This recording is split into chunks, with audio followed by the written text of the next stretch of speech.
কেমন আছেন সবাই? আশা করি ভালো আছেন। বাংলা ইলেকট্রিক্যাল অ্যান্ড ইলেকট্রনিক্সের পক্ষ থেকে আপনাদের জানাই অনেক শুভেচ্ছা ও অভিনন্দন। প্রতিদিনের মতো আজকেও নতুন একটি ভিডিও নিয়ে হাজির হলাম। আজকে আমি আপনাদেরকে দেখাবো ব্যাটারি আপনারা কিভাবে প্যারালাল কানেকশন করবেন। আমার হাতে দেখতে পাচ্ছেন দুটি ব্যাটারি। প্রথমে আমরা এই ব্যাটারির ভোল্টেজটা দেখব। এটি 12 ভোল্ট, 8.5 এম্পিয়ার আওয়ার। আর পাশের ব্যাটারি, এটাও একইভাবে 12 ভোল্ট, 8.5 এম্পিয়ার আওয়ার। এই ব্যাটারি মূলত ইউপিএসে ব্যবহার করা হয় এবং এটা rechargeable battery, lead acid battery. এই ব্যাটারি আমরা যদি টার্মিনালগুলো দেখি, একটি লাল কালার এবং একটি নীল কালার। তাহলে লালটা হচ্ছে আমাদের পজিটিভ সাইড এবং নীলটা হচ্ছে আমাদের নেগেটিভ সাইড বা মাইনাস সাইড, আর এটা হচ্ছে প্লাস সাইড। আর একইভাবে এই ব্যাটারিতে লাল এবং কালো, লাল অর্থ হচ্ছে পজিটিভ এবং কালো অর্থ হচ্ছে নেগেটিভ। তাহলে যেহেতু আমরা এটি প্যারালাল কানেকশন করব, তাই প্রথমে আমরা এই দুটি ব্যাটারি ভোল্টেজটি মেপে নিব।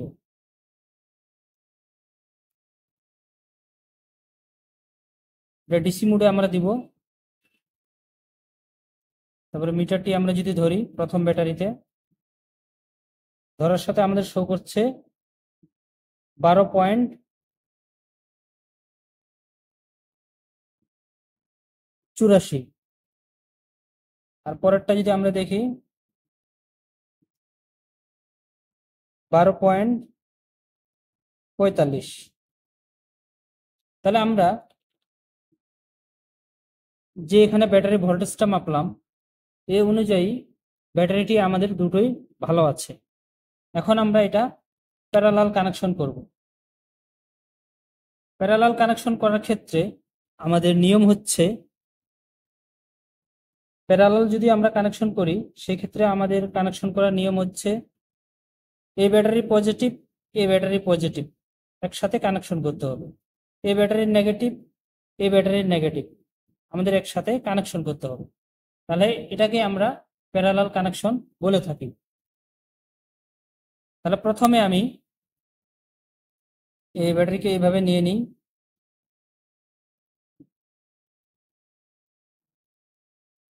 এটি হচ্ছে আমাদের দুটি নেগেটিভ সাইড এবং এই দুটি হচ্ছে আমাদের পজিটিভ সাইড।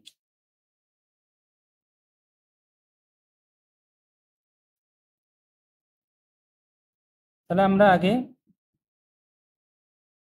এ পাশের পজিটিভ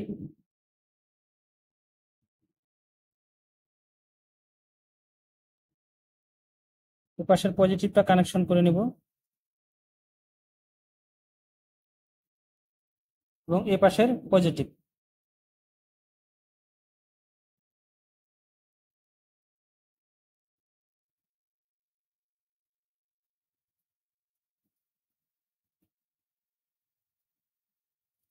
তাহলে আমাদের এ ব্যাটারি পজিটিভ এবং এ ব্যাটারি পজিটিভ আমরা কানেকশন করে নিলাম দুটো একসাথে। এখন আমাদের এ ব্যাটারি নেগেটিভ, এ ব্যাটারি নেগেটিভ একসাথে কানেকশন করে দিতে হবে।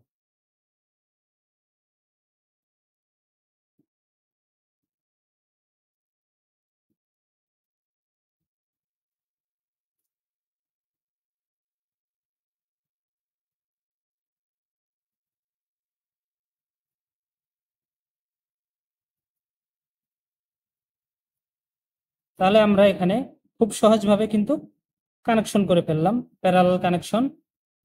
এটার পজিটিভ আমরা একসাথে কানেকশন করলাম, এ ব্যাটারি নেগেটিভ, এ ব্যাটারি নেগেটিভ আমরা একসাথে কানেকশন করলাম।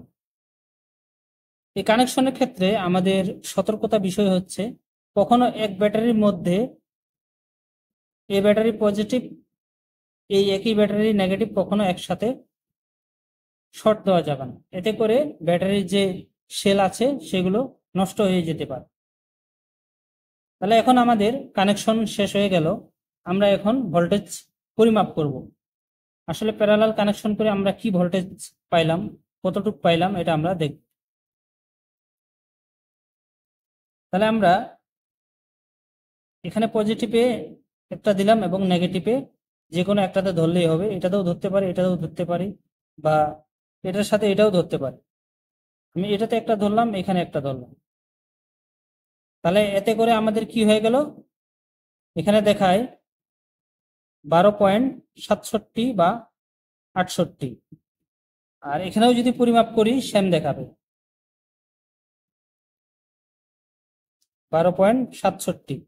তাহলে প্যারালাল কানেকশনের মাধ্যমে আমাদের কি হলো, দুটোর যে 12 ভোল্টেজ এটি কিন্তু সমান ভাগে ভাগ হয়ে গেল। এখানেও আমরা 12 ভোল্ট পাইতেছি, এখানেও 12 ভোল্ট পাইতেছি। এতে করে দুটো ব্যাটারির যে ভোল্টেজ এটা আমাদের সমান ভাগে ভাগ হয়ে গেল। এখন আমাদের তাহলে কি লাভ হলো, আমাদের একটাই লাভ হলো যে এখানে আমরা যে ব্যাটারির মধ্যে যে 8.5 এম্পিয়ার আওয়ার পাইলাম এটা যোগ হয়ে গেল। এটা এখানে আমরা দেখাতে পারবো না, কিন্তু এখানে আমরা যদি যোগ করি তাহলে আমরা বুঝবো যে কতটুকু এম্পিয়ার আওয়ার আমাদের বাড়ছে। 8.5 যোগ 8.5, তাহলে আমাদের হচ্ছে 17। তাহলে আমাদের ব্যাটারি টোটাল দুটো ব্যাটারি প্যারালাল কানেকশনে করার ফলে আমরা 17 এম্পিয়ার আওয়ার পাইলাম দুটো ব্যাটারির মাধ্যমে। এতে করে আমাদের যে কোনো লোডের জন্য ব্যাকআপ টাইমটি বেড়ে গেল। আমরা যদি 8.5 করে যে কোনো একটা ফ্যান চালাই সেক্ষেত্রে কিন্তু আমরা ব্যাকআপ টাইম কম পাবো, এবং দুটো ব্যাটারি একসাথে প্যারালাল কানেকশন করে আমরা যদি 17 AH চালাই তাহলে কিন্তু এতে ব্যাকআপ টাইম আমাদের বেশি হবে।